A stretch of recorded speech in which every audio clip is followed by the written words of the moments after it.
Hello everyone, welcome back to another video of Indian evidence act 1872 यानी कि भारतीय साक्ष्य अधिनियम 1872।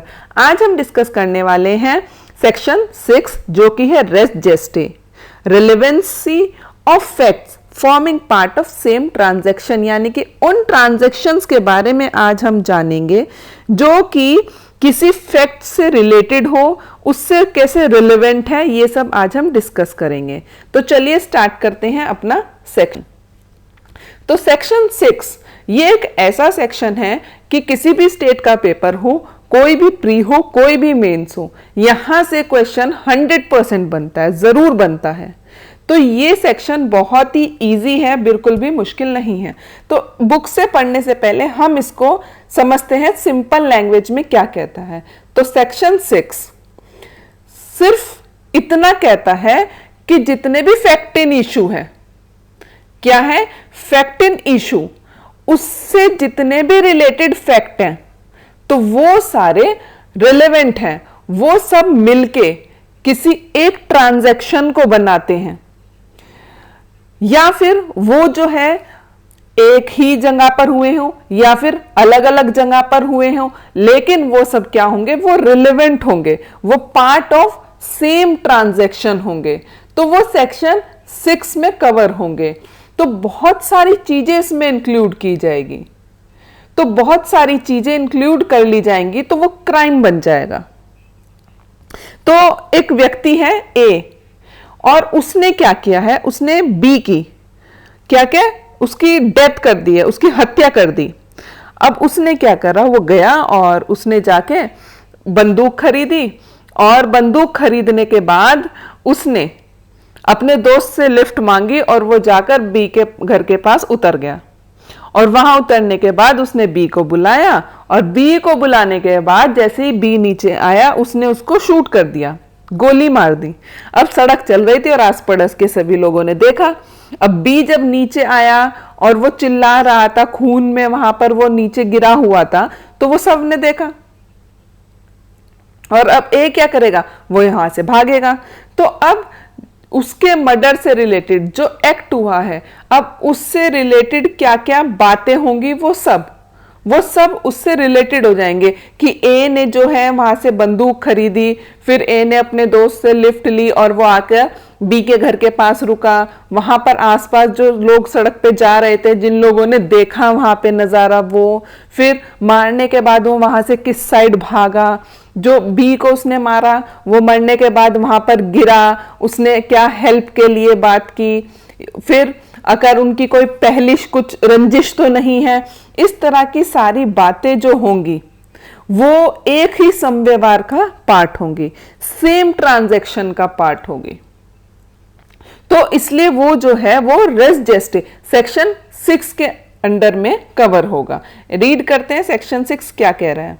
Relevancy of fact forming part of same transaction, facts which दो not in issue, मतलब उन पे मुद्दा नहीं है कि वहां पे जो लोग जा रहे थे वो क्यों जा रहे थे, वो सड़क है वो चलेगी, अब वो एक ही ट्रांजैक्शन का पार्ट बन रहा है, लेकिन वो कनेक्टेड है, are so connected with the fact in issue as to form part of same transaction, are relevant whether they occurred at the same time and same place or at different time and different place। अब A ने जो B को मारा है, हो सकता है उससे पहले उन दोनों में कुछ बहस हुई हो, कुछ झगड़ा हुआ हो, और ए को आया गुस्सा और उसने जाके रिवॉल्वर खरीदी और बी को शूट कर दिया। तो उससे पहले, यानी कि जरूरी नहीं कि जिस वक्त उसको गोली मारी गई उसी की बात करेंगे, उससे पहले क्या सर्कमस्टेंसेस रहे हैं, क्या उन लोगों में रंजिश हुई है, क्या कोई लड़ाई झगड़ा हुआ है, ए ने जाके कहां से बंदूक खरीदी है, ये सारी पार्ट जो है ये उस ट्रांजैक्शन में कवर होंगी। ये सेक्शन 6 में हर चीज को रिलेट करके देखा जाएगा। अब इसका इलिस्ट्रेशन क्या कह रहा है ये देख लेते हैं। इलिस्ट्रेशन से आपको बहुत अच्छे से ये चीज समझ आएगी। पहला इलिस्ट्रेशन कह रहा है A is accused of murder of B by beating him. A ने बी को मारा है जाके और खूब मारा। अब वहां पर जो खड़े हुए लोग थे, आपने भी देखा है सड़क पे हम निकलते हैं, किसी के बीच में लड़ाई झगड़ा हो जाता है तो वहां भीड़ इकट्ठी जो हो जाती है। अब वो जो भीड़ इकट्ठी हुई, वहां पर जो बाय स्टैंडर्ड्स थे, at the beating or shortly before or after it as to form part of same transaction। वो वहां पर सब जो है वो सुसंगत हो जाएगा कि हाँ ए ने यहाँ पर आकर बी को मारा था, उसने डंडे से मारा था या उसने किस तरह से उसको मारा था, वो सब वहां पे रिलेवेंट होगा। वहां भीड़ इकट्ठी हुई होगी, फिर किस तरह से वहां सिचुएशन रही होगी, वो सारे फैक्ट्स जो है वो रिलेट किए जाएंगे उस क्राइम से। डिस्कस करते हैं सेक्शन 6 रेस जेस्टे से रिलेटेड केस लॉज। रतन वर्सेस क्वीन, ये बहुत इंपॉर्टेंट केस लॉ है। इसमें क्या हुआ, एक विक्टिम है लेडी, तो जब उसका हस्बैंड उसको मार रहा होता है, वो उसको इतना मारता है कि उस लेडी की डेथ हो जाती है। लेकिन जब वो उसको मार रहा होता है, वो पुलिस को फोन मिला देती है, और जब तक कि ऑपरेटर पुलिस को कॉल डाइवर्ट करता है, वो फोन डिस्कनेक्ट हो जाती है। अब क्या हुआ कि पुलिस को फोन डाइवर्ट करते तक तो उस लेडी की डेथ हो गई, जब तक ऑपरेटर डाइवर्ट करता फोन डिस्कनेक्ट हो गया और वो लेडी भी मर गई। अब ये सारा जो मैटर है, जो सारे फैक्ट्स हैं, उनको एक दूसरे से रिलेट किया जाएगा कि वो वक्त जब उस औरत की डेथ हुई और वो वक्त जब उस औरत का फोन आया, वो ऑलमोस्ट सेम था। मतलब उसी टाइम के आसपास का वक्त है जब औरत की डेथ हुई, तभी उसने अपना जो है फोन मिलाया था, तो वो ऑलमोस्ट सेम था।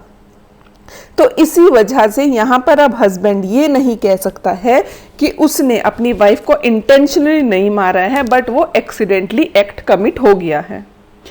और ये सब सर्कमस्टेंसेस, ये सब फैक्ट्स जो हैं, ये पार्ट ऑफ एविडेंस बनेगा। तो कोर्ट ने यहां पर डिसीजन दिया, द एक्ट में not have occurred at the same time. हो सकता है कि एक्ट सेम टाइम ना हुआ हो, लेकिन फिर भी जो फैक्ट्स हैं वो पार्ट ऑफ रेस जेस्टे है, और उन सबको कोरिलेट करके मैटर का जो भी डिसीजन आएगा, उन सब चीजों को रिलेट करा जाएगा। Sawal Singh versus State of Bihar 1974, ये भी बहुत अच्छा और बहुत इंपॉर्टेंट केस लॉस है।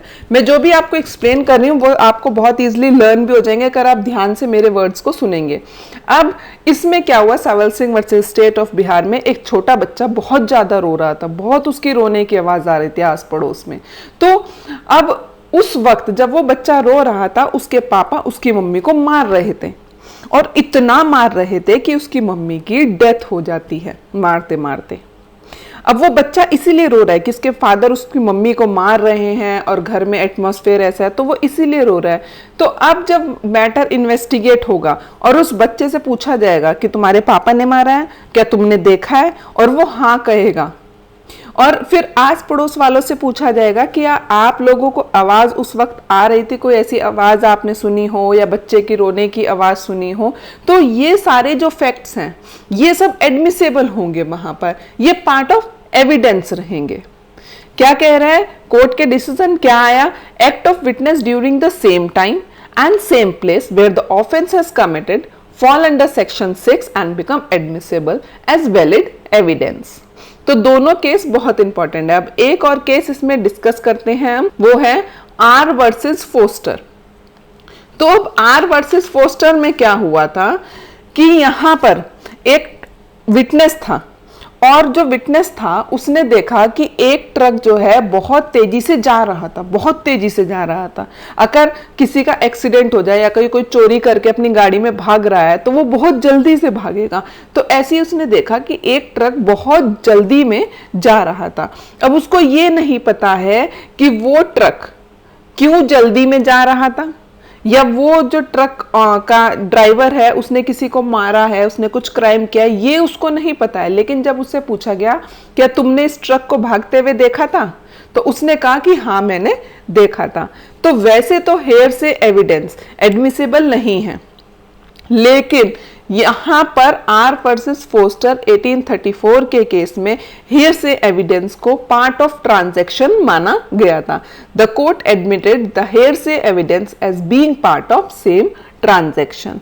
तो ये पार्ट ऑफ ट्रांजैक्शन था और उसका एविडेंस कोर्ट में एडमिसेबल हो गया था। उम्मीद करती हूँ बहुत अच्छे से रेस जेस्टे सेक्शन 6 आपको क्लियर हो गया होगा। फिर भी आपकी कोई क्वेरी हो तो आप मुझे कमेंट सेक्शन में शेयर कर सकते हैं। वीडियो को लाइक ज़रूर कर दिया करें। आपके फ्रेंड्स जो लोग जुडिशरी एपीओ की प्रिपरेशन कर रहे हैं उन लोगों के साथ भी वीडियो को शेयर कर दीजिए कि वो लोग भी वीडियो से बेनिफिट उठा सके, और जो लोग एलएलबी कर रहे हैं उन लोगों के लिए भी ये बहुत इंपॉर्टेंट है।